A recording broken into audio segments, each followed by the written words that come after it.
पनवेल तालुक्यातील करडे खुर्द येथील 61 वर्षीय वृद्ध महिला मंदिरात दिवाबत्ती करण्यासाठी गेल्या असताना बेपत्ता झाल्याची घटना घडली होती। दुर्दैवाने शोध मोहीम राबवल्यानंतर या महिलेचा मृतदेह पाताळगंगा नदीच्या पात्रात मिळून आला। बायोबा लक्ष्मण पवार असे या मृत महिलेचे नाव असून या घटनेमुळे परिसरात हळहळ व्यक्त केली जात आहे।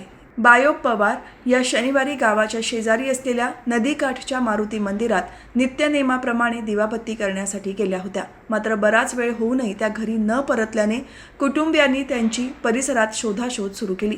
सर्वत्र शोध घेऊनही त्या मिळून न आल्याने अखेर त्यांच्या भाच्याने रसायनी पोलीस ठाण्यात आत्या हरवल्याची तक्रार दाखल केली।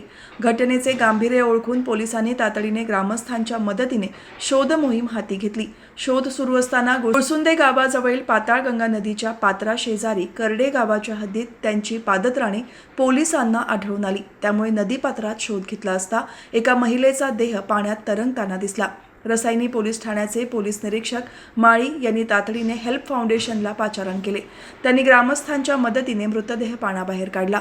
मृतदेह बाहेर काढल्यानंतर वैद्यकीय तपासणीसाठी चौक ग्रामीण रुग्णालयात पाठवण्यात आला, जिथे डॉक्टरांनी त्यांना मृत घोषित केले। या प्रकरणी रसायनी पोलिसांनी अकस्मात मृत्यूची नोंद केली असून पुढील तपास सुरू आहे।